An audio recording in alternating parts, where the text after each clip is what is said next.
Assalamualaikum warahmatullahi wabarakatuh. Assalamualaikum warahmatullahi wabarakatuh. Buya, saya hamba Allah dari kota Medan. Ingin bertanya kepada Buya, ayah saya jarang melakukan sholat. Jikapun melakukan, itu pun karena hatinya sedang tergerak untuk sholat, tapi tidak bisa sholat 5 waktu kecuali pada bulan Ramadan. Dan ayah saya selalu berprasangka buruk kepada orang-orang, menyepelekan orang-orang, dan terkadang suka memaki, terutama kepada teman kerjanya.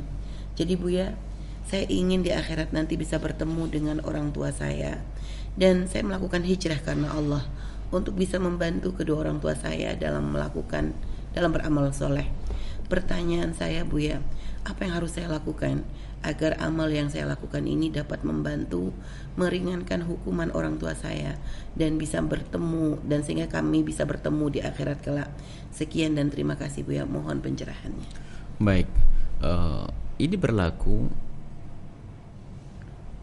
kepada siapapun ya.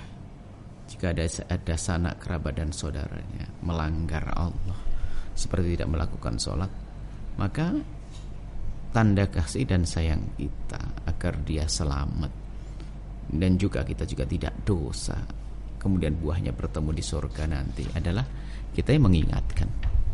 Tidak ada lagi harus mengingatkan. Hanya yang perlu kita kaji adalah gimana cara mengingatkan yang tepat. Sebagai seorang anak mau mengingatkan orang tua, ini gimana cara yang paling tepat itu, ya kan? Ini perlu. Apakah dengan mengirim surat cinta kepada ayahandanya atau minta tolong kepada orang lain? Karena kalau tidak ada kesadaran dari dalam hati bahwasanya ini sebuah kewajiban, maka susah orang melakukan, sehingga orang entengin sholat. Ini yang pertama adalah mengingatkan, harus.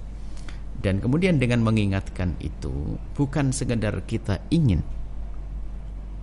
menyelamatkan dia, tapi ternyata di saat kita sudah menjalankan tugas mengingatkan itu adalah agar kita juga selamat. Sebab kalau kita membiarkan begitu saja kesalahan dan dosa yang dilakukan oleh orang-orang dekat dengan kita, maka kita itu mendapatkan bagian daripada dosa tersebut. Maka wajib mengingatkan dengan bermacam-macam cara. Kemudian setelah mengingatkan, yang mendekatkan kepada kebaikan ya. Karena banyak orang itu tidak melakukan kebaikan karena dianggap itu sebagai sesuatu yang sangat berat. Orang tidak melakukan sholat karena kadang bukan karena dia ingin menantang Allah, ya, tapi karena mereka tidak mengerti cara sholat yang gampang ya. Di saat di pepergian kan ada namanya jamak, kemudian ada qasar, segala macam, tidak bisa dengan air pun dengan tayamum. Itu sebenarnya kemudahan-kemudahan di dalam sholat. Maka banyak sekali orang yang ogah-ogahan melakukan sholat itu karena apa? Yang membimbing kadang itu salah. Nah ini perlu kita lacak. Kenapa kok sampai dia nggak mau sholat, ya kan?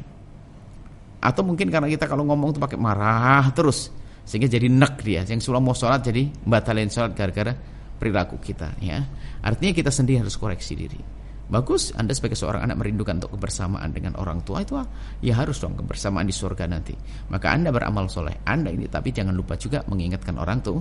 Tentunya bahasa yang dengan cara yang paling tepat. Anda sambil merenung, apa sih yang paling tepat untuk orang tua saya gitu, insyaallah.